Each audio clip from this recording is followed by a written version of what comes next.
We have been living in the dark for the decades already. And then we got hope, and now we are in the dark again.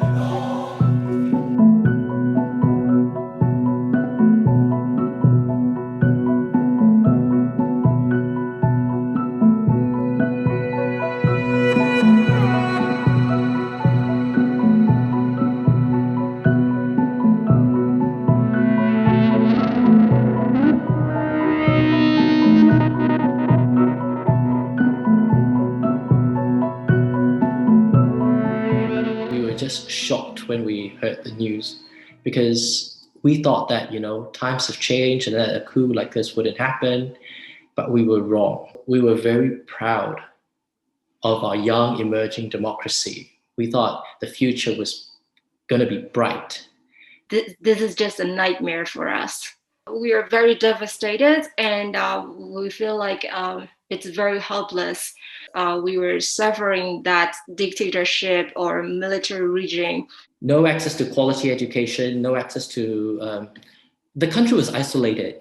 We were like living in a small box, and we dare not to go and see what's going on outside. We were living in poverty, and we were living in fear for decades and decades already. We don't want to face this anymore. After the country opened up, the most obvious thing was we were able to speak freely. That wasn't the case during the military years. Back then, we didn't even have the courage to mention Aung San Suu Kyi's name. Let me say that our democracy was not a perfect one, but at least we were much freer than before. There was so much hope. I know so many young people educated in the West coming back to serve the country, to take part in this development. Traveling was much easier, traveling outside of the country. Foreign investors came in, and we were able to see so many developments in Yangon. We don't accept this military coup. Detaining our leaders and government officials.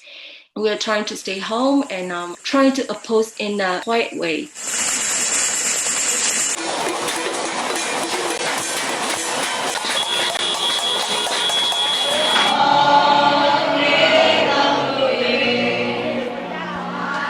Civil disobedience stuff and boycotting, because we got lots of businesses and investments by the military. And the people of Myanmar, they have been actively protesting online. So many people have changed their profile pictures. President Biden's Facebook page, for example, you'll see that they're asking for help. Civil disobedience campaign was launched. Healthcare workers and civil servants are expected to join.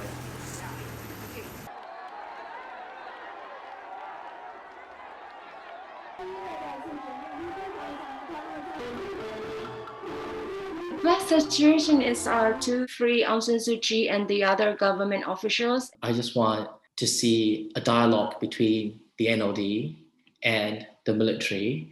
Dorsuk has always stood by a non-violence fight for democracy, so we need to follow that. Non-violence was the policy we pursued before we achieved democracy, and that worked to an extent.